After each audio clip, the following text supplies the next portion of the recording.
does that mean to you when you've been around here 2 years now? So 2 coat drives. What does that mean to you when you hear what Tony is doing and how it's helping the city?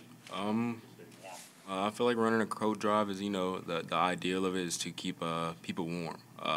And temperatures are lowering, and it's very important to, get everybody, to get past this weather.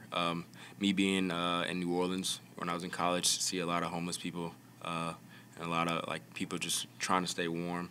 And I knew when I was in New Orleans for school, every chance I got to stop, I would give whatever I had in the car with me or whatever I can go back to my house and take back to them. So it's very important to me as well. So I'm grateful to be a part of, and I feel like the greatest reward is to give. So I'm thankful and I'm blessed to be a part of the situation. Darnell, it took well into the second quarter to get your first target last week. Was there anything specifically the Cardinals were doing to take you away?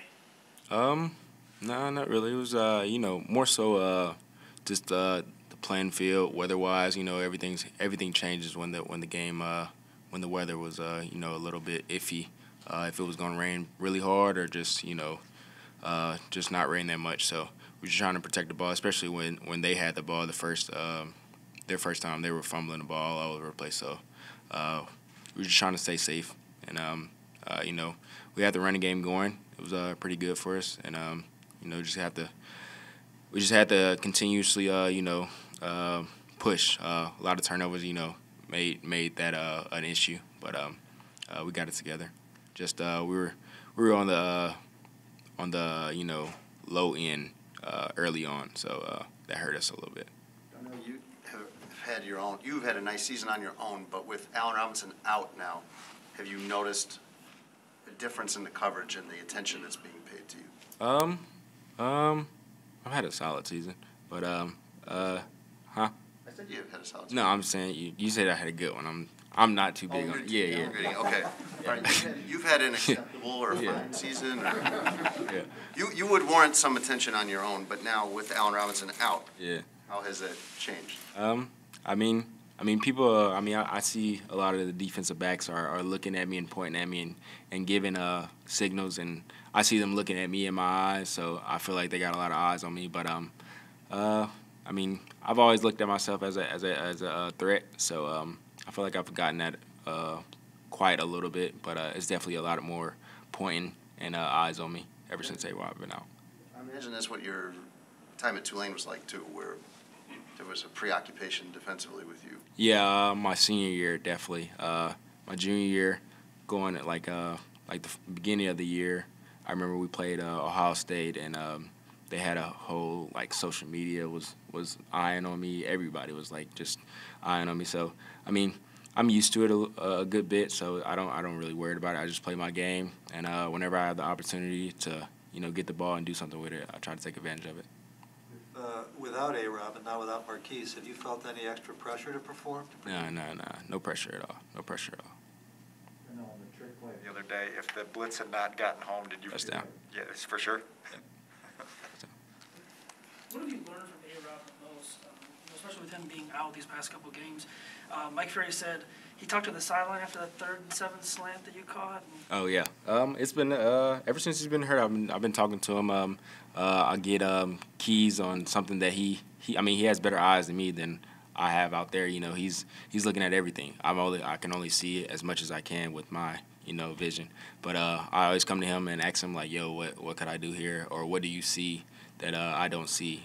So he gives me wise words, and I'm happy that he's helping me. You always asking him questions? Yeah, for sure. Last year when you played at Green Bay for the first time, there were no fans, right? So is your expectation for what the rivalry is going to be like up there? When we first got there last year, Coach Tabor, he was acting like he was one of the fans. He was like, yeah, you're not getting all these words calling at you right here. Usually you'll get it right here, right up under the tunnel. So I'm looking forward to that. I can't wait to see that. But, like you said, it's a rivalry game. It's a divisional game. Must-win game, so especially what we got going on throughout this season. So we got to continuously to push, and hopefully everything pans out. Sitting at 4-8, like you said, must-win game. is there any, does this feel like even more of an important Packers game? I know every Packers game in Lambeau is special, but does it seem like a unique opportunity to like really get a great win? Yeah, no doubt. It's a great opportunity in front of us.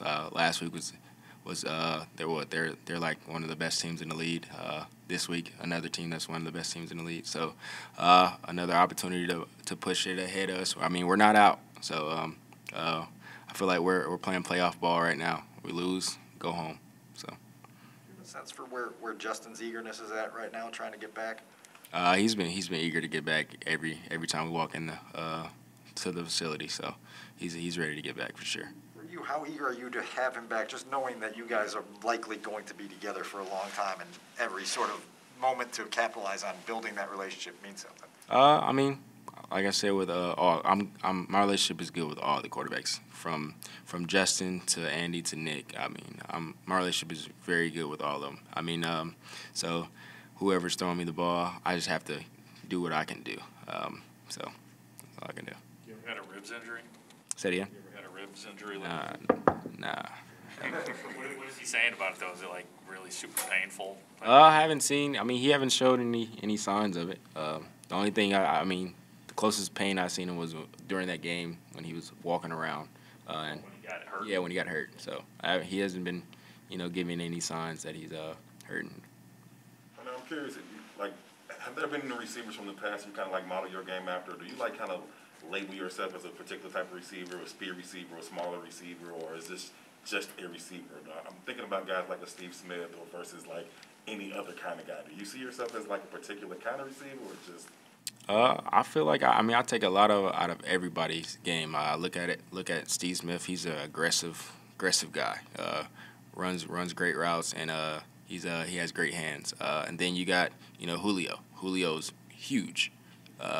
But he runs great routes, and I have to say Julio because he's from Alabama, so I've seen him for a while, and but a lot of people, Calvin Ridley, a lot of people. So I take a lot of things from everybody and I just mold it into one. So if I can get everybody's game, I feel like I'll be the best receiver in the world. So. You mentioned Allen Robinson explaining things that you might not be seeing on the field. Almost done with year 2 here. Do you feel like there's parts of that game, the quote-unquote intangibles that are coming forward that you're growing up with? Yeah. I mean, there's some things. I mean, I spot out before the play even come in, and there's some things like as if when I do see it, I'll be like, yo, I wish we were calling this play, and but I mean, I'm not the quarterback. I can't change the play. So what I was saying with the A-Rod was, I mean, he has a vision of like as if he sees everybody from the boundary side to the field side. I mean, I can only see from here to here. So, I mean, he's keying everything out. He's seeing the leverage better than me, so he'll let me know on some things. Like it was a play, like the first interception that we threw. They had keyed on me on the inside, and I guess they knew my route or whatever. But he just didn't want me to go inside at all, and he was just helping me out a way that I can manipulate him to go on a route that he thought I would go on. So he helped me on things like that. Appreciate that. Thanks, Darnell.